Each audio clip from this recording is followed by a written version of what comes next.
Hello guys, welcome back to my channel. This video is a highly requested one, so I'm just going to make out time to do this video.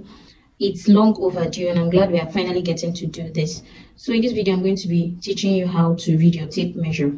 So the parts you're seeing right now are the parts in inches, and we also have this part in cm, but for this tutorial I'm going to be showing you how to read your tape measure in inches, in decimal, and also in fraction. Now the regular tape measure comes in this way. This is how it looks, usually the cm part and also the inches part, and it's usually 60 inches in length. Like the length of it is 60 inches, and then for the cm part the full length is 150, as you can see. But there are also the ones that are up to 120 inches. Okay, so let's just get right into the tutorial proper. So when you're looking at your tape measure like this, these are the parts in inches, and as you can see, this is 1 inch, this is 2 inches, this is 3 inches, 4, and on and on.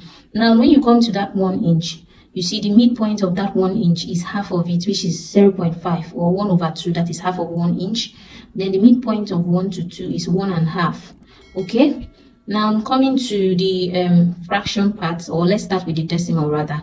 If you look at this, your tape measure, you see that it's divided into 8 parts. That is 1 inch is divided into 8 parts. That is 1, 2, 3, 4, 5, 6, 7, and then 1 makes it 8.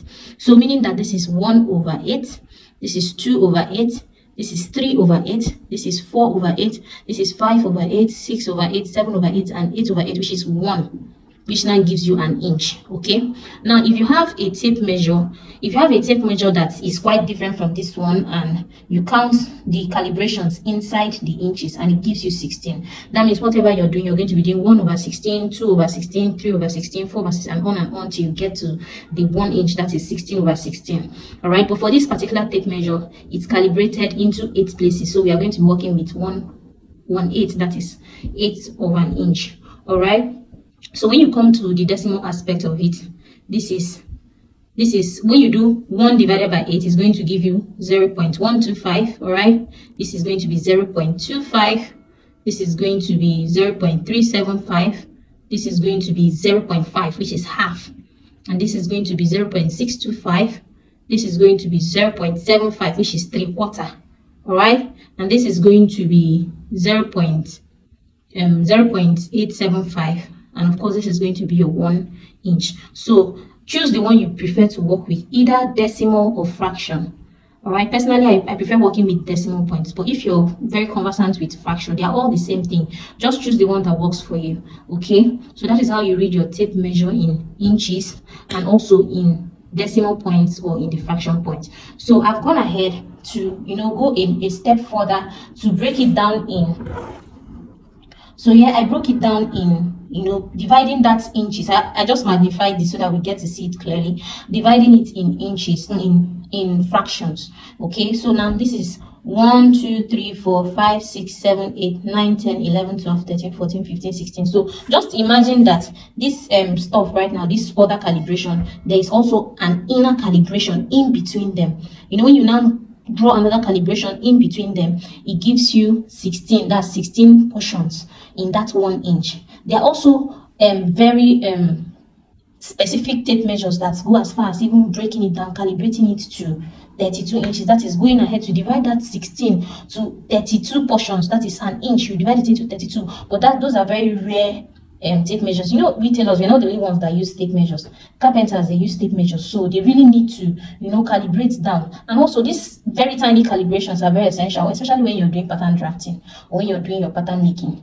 You need those very tiny calibrations, because when you press some things in the calculator and it gives you something you might not be able to find on the tape, those tiny calibrations helps you to find them on the tape. So yeah, I've gone ahead to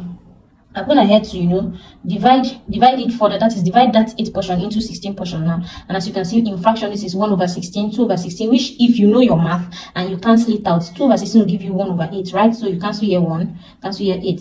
All right, so but I didn't break it down to the lowest value. I just want you to understand. So this is 1/16, 2/16, 3/16, 4/16, 5/16, 6/16, 7/16, on and on and on till you get to 1. So when you look at it this way, when you see the one you can cancel out, you cancel out. So if you're advanced, You don't do something like 1 over 16 and you come and say 2 over 16. No. When you do 1 over 16, the next one is 1 over 8 because you've gone ahead to cancel this out, okay?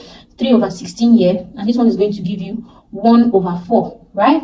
So when you cancel 4 here, 1, 4 here, 4. So 1 over 4, 5 over 16. When you come here, I think it's still 6 over 16, 7 over 16. 8 over 16 here now is now half. That is 1 over 2. When you cancel it out, break it down, it gives you half. So on and on and on and on. So that is how you get your calibrations. Now coming to the decimal points, it's just like finding the decimals of the fraction. Here, for the 1 over 16 here, in decimal is 0.06, 0.125, 0.187, on and on and on and on. So this is how the tape measure is being calibrated. So don't get confused whenever you get a certain value and you cannot find it on your tape measure. This is how we do it on the tape measure. Okay, so now in my own case, if you have a tape measure that did not break it down for you, and then maybe after pressing your calculator you got something that you cannot find on the tape measure, all you just have to do is know the range. So say for instance, if I got something that is 0.132, for instance, maybe I'm calculating something, give me 0.132. I know that this is 0 and I know that this is 0.25. Okay, and then I know that 0.132 will be in between, so I just mark something in between. Okay, or you know that this is 0.125. This line here is 0.125. You know that 0.13 something will be from here to here in between this. You know, you just have to use your sense, use your discretion. So that's how you read your tape measure. On a very good day, I'm going to also do the one for cm, but if you're a smart person, you'll be able to decipher that by now. I hope this tutorial was very helpful. Thank you so much for sticking with me up to the very end. Do not forget to hit the subscribe button, and I'll see you in my next one. Do have a blessed day. Bye.